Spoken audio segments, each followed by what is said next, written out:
Welcome to the Not Your Average Runner podcast. If you're a woman who is midlife and plus-sized and you want to start running but don't know how or if it's even possible, you're in the right place. Using proven strategies and real-life experience, certified running and life coach Jill Angie shares how you can learn to run in the body you have right now. You are listening to episode number 23 of the Not Your Average Runner podcast.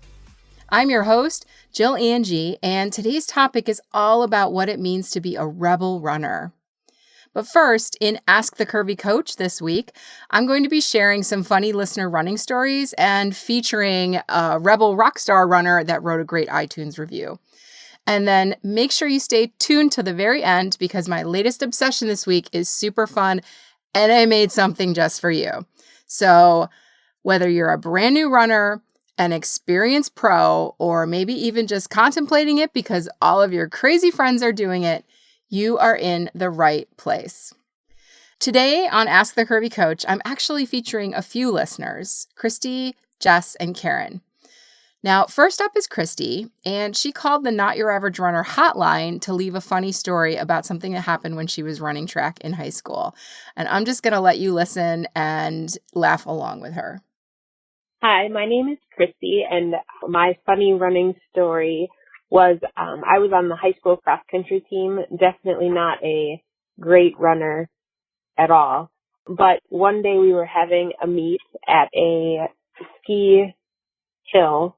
It was our course ran through the woods, and as we were warming up by running the course once, I realized I had to go to the bathroom really badly. So I shot off of the trail where we were supposed to be and found another place so that I could go to the bathroom.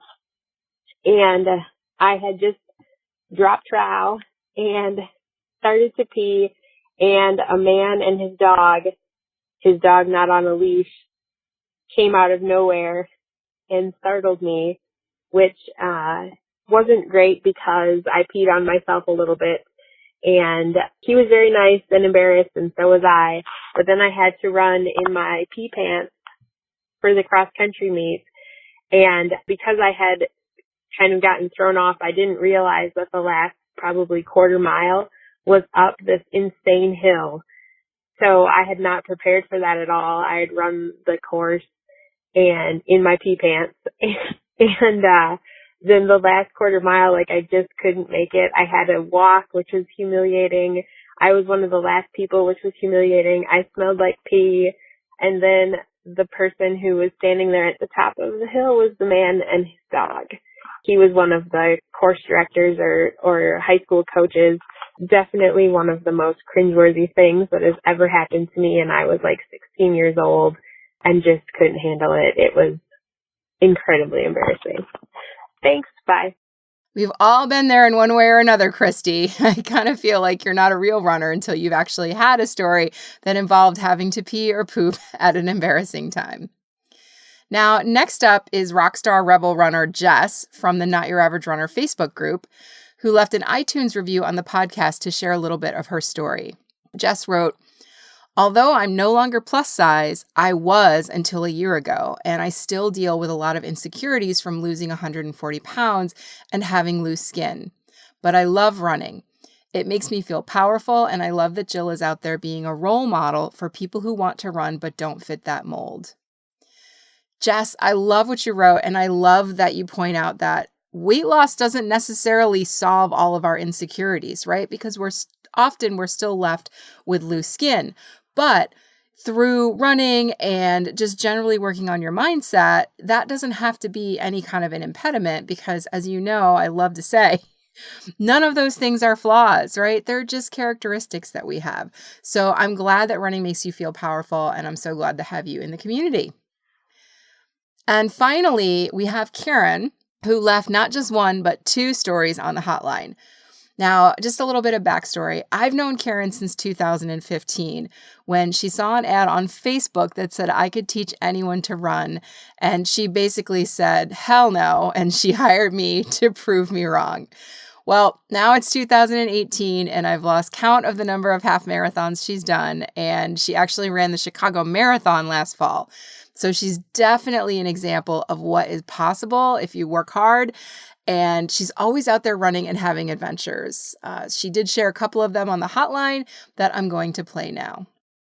Hi, Jill. This is Karen Bone in Kansas with a new running story for you.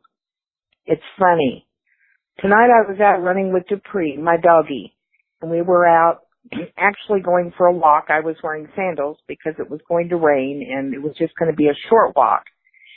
Dupree is not a small dog at 90 pounds. He's pretty big fellow, so I don't worry about much. However, tonight we were out and a larger dog showed up with a broken harness, and the dogs were arguing back and forth, kind of growling. I was a little bit worried. I thought there might be a dog fight. Dupree normally is very cordial, but whenever I am threatened, he does get a little bit more assertive. So they were growling at each other. I was trying to get Dupree to go on ahead, but this other dog kept following us. And so they finally stopped. They were having a stare down. And when I get nervous, I can't be still. And so I was swinging my hand. And in my hand, I had my little blue poop bag that was full of Dupree's poop because he had pooped on the run. And I noticed this dog with the harness was watching the bag, and then he would look at Dupree, and then he would look at the bag. And so I started swinging it a little faster, and he started watching the bag. And so finally, yes, I launched the poo bag from the other direction in which we wanted to go, and that dog took off chasing the poo bag, and me and Dupree took off running. I was in sandals, Jill, and Dupree, I told him to come on. He took off so fast, I got my pace below 9 minutes a mile. I don't know for how long, until I couldn't do it anymore, and we got home. So there is your funny story. Always carry a poo bag full of poo to get rid of stray dogs. Love ya. Bye. Hi, Jill. This is Karen Bone again from Kansas. I am calling with an oldie but goodie funny story. I believe I was doing marathon training, and I run in rural Kansas in a small town, and I usually run during daylight in my neighborhood, so it's a pretty safe place. But I run by myself, so, you always worry something weird is going to happen. And usually if something weird's going to happen, it's going to happen to me. Well, I was out running up and down the same little path trying to get my miles in, and I noticed a car go by, an old beat-up green car with a man in it that I did not know, and then I noticed it pass me again, and I was getting a little bit worried, but I didn't think too much about it. I just kept running, and he pulled up ahead of me and went down a little cul-de-sac and turned around where I was going to go, and he stopped his car, and he got out of his car, and he opened up the back door of his car and said, "Come on, sweetie, get in." Well, I was just quite indignant. Here I am running in my short little sparkle skirt. I'm an old woman. I'm kind of pudgy. Who does he think he is? This is small town USA, and you just don't do this. And so I became assertive, and I said, "Listen, I don't know who you think you are. I don't know who you think I am, but I am not your sweetie, and I am not getting in the back seat of your car."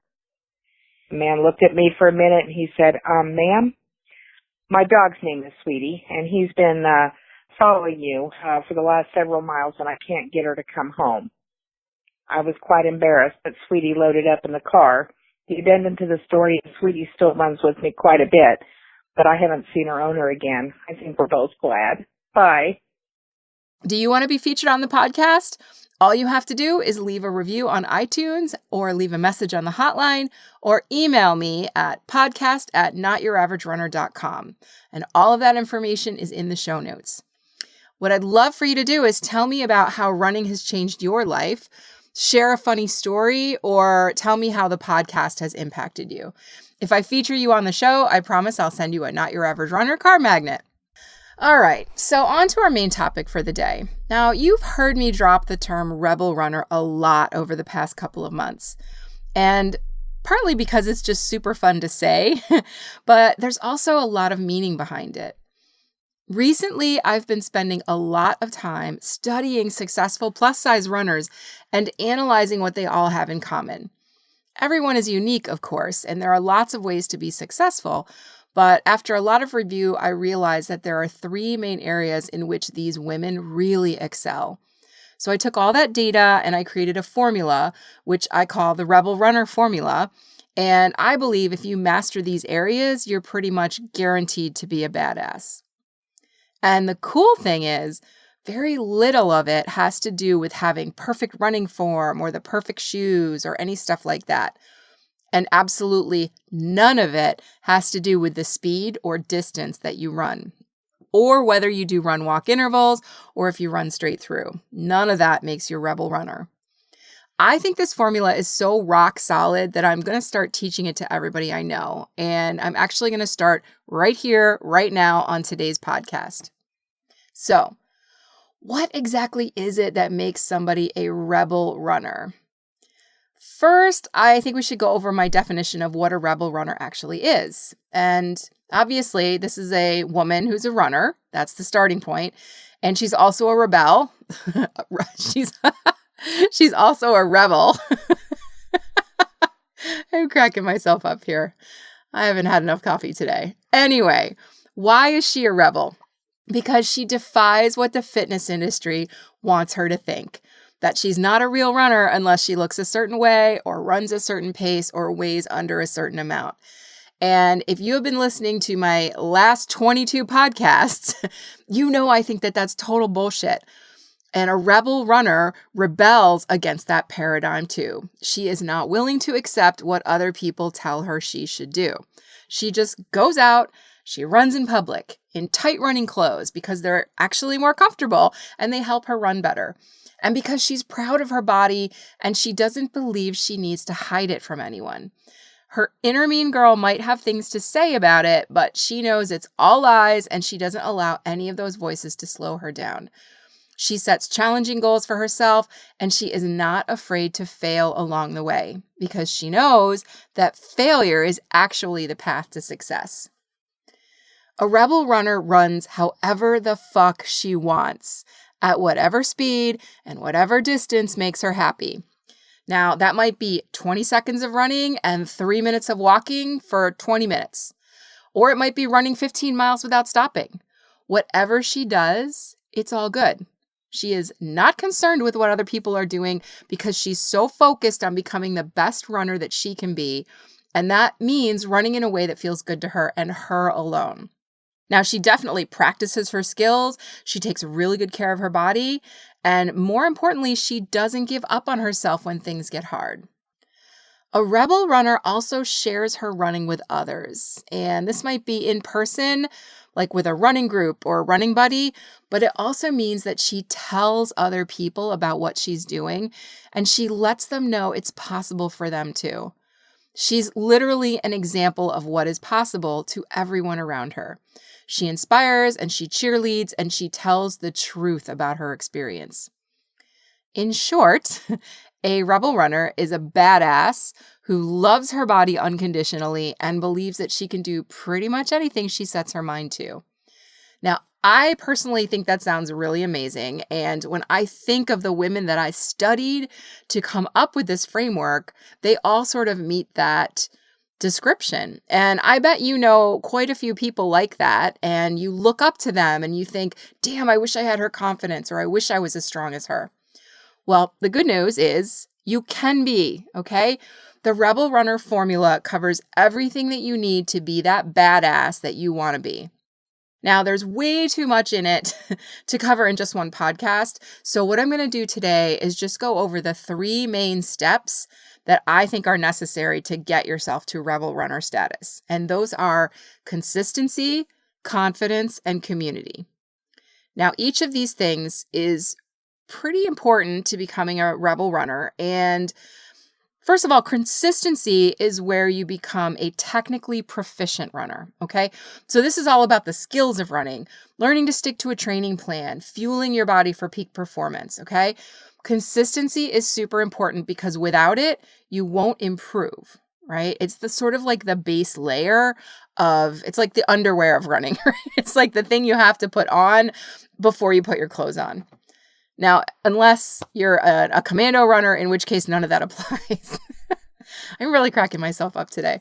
Okay, so that's consistency. Now, confidence is the next one, and this is where we build. We're building on consistency with confidence, and this is where you become an inspirational runner who other people admire, okay? It's all about loving your body and yourself unconditionally, believing that you are not flawed at all. no matter what you look like, right? Whether you have loose skin or whether you're still carrying that 140 pounds, that none of that is a flaw. Believing that you are a kick-ass human, right? This is where we knock that inner mean girl down to the curb and we stop believing her lies and start realizing how amazing we are. So that is confidence, and that is fun. When you have confidence, life really starts to take off, and so does your running. Now, the third piece, the kind of cherry on top of all of it, is community, right? This is where you help lift others up so that they can be their best selves too, so that they can be the best runner possible for them. Community is being an example of what is possible. It's helping new runners who might not have the confidence they need yet. It's teaching others how to show up for themselves, and it's celebrating your own victories and wins along with other people. Now, each one of these, consistency, confidence, and community, is amazing on its own and super important. But when you start combining them, you really start to get somewhere. First of all, if you take consistency and you add confidence, mastering those two, combining them together makes you a badass. Community plus consistency helps you learn how to love your body unconditionally. And then confidence plus community give you the belief that you're capable of anything. And when you have all three of those, right, when you combine them all together, it makes you a rebel runner, a total badass rock star who loves her body unconditionally and believes she is capable of some pretty epic shit. I mean, come on, right? That's a pretty cool state of being, right? So here's what I want you to do. Think about those three areas that we just talked about that make you a rebel runner. Decide which one of them is your strongest area, and then which one you think you need work in, okay? So what I want you to do is literally write that shit down. Write down what you need to work on, then make a plan, and then work on it every fucking day, okay? That is your challenge this week. All right, so that's the Rebel Runner framework. We are going to be covering all of the details and bits and pieces and everything that's part of that over the next, 500 episodes, because I plan on keeping this podcast going for a really long time. So buckle up. It is going to be a really fun ride. Now, I just want to move on real quick to what I am currently obsessed with, because I've actually been obsessed with it for a while. It's an app, and the one I'm going to talk about is for iPhone. It's for iOS, so iPhone and iPads. But there are similar apps in Android that do almost the exact same things. And so the one I'm talking about for iOS, for iPhone, is called Clips. And then the ones that work really well for Android are Funimate. So it's spelled like animate, only with the word fun in front. Quick, which is spelled Q-U-I-K. And then Magisto, which is M-A-G-I-S-T-O. And I'm going to have links to all of those in the show notes. Anyway, I'm going to do my best to explain the magic that is Clips and the similar apps. But I really strongly implore you to just download one and try it yourself, because they're super fun. So basically, Clips is an app that allows you to make short videos on your phone. And there's tons of apps out there that do that, but Clips is extra cool because it's really easy to use, A, and B, it has tons of fun features, like you can make a montage of your favorite photos and then add stickers and text to them and then mash it together with some of your favorite music without it taking up a ton of memory on your phone.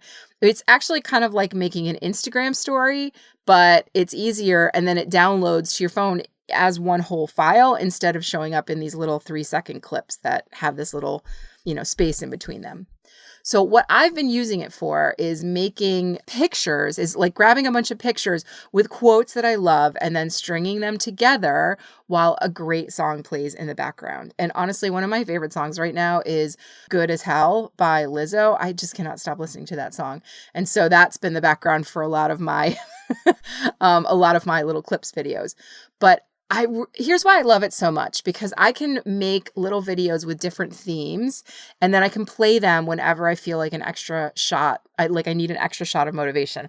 For example, if I'm having one of those weeks where I'm like not wanting to get out of bed in the morning, I have this little clip, this like minute or two of video that I can watch that's got all kinds of like reminders for me about how to stop quitting. And of course, I put it to some pump up music that like just basically gets me out of bed. So I actually made one just for the Not Your Average Runner podcast listeners, and it's full of mantras to help you keep running and stop quitting. Okay. So if you listen to the How to Stop Quitting episode on the podcast a few weeks ago, you actually know exactly what I mean. Like that whole concept of quitting on yourself and how it really slows you down. So I made you a clips video to play for yourself. So you can actually watch it over on the show notes for this episode, which is www.notyouraverage.runner.com/23. And you don't even need the app to watch the little video, and you can watch it on iPhone or Android or wherever you want. Just head over to the show notes and you can see it for yourself.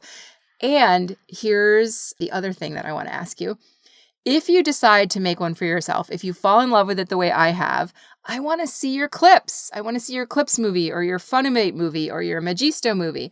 So please post it on Instagram or Facebook and then tag me. If it's on Instagram, tag Not Your Average Runner. If it's on Facebook, just tag Jill Angie. Okay. I want to see what you come up with because I just think this is like the most fun tool to keep everyone motivated and excited and engaged. All right. That is it for this week, my rebellious runners. Everything I mentioned in this episode can be found in the show notes at notyouraverage.runner.com/23.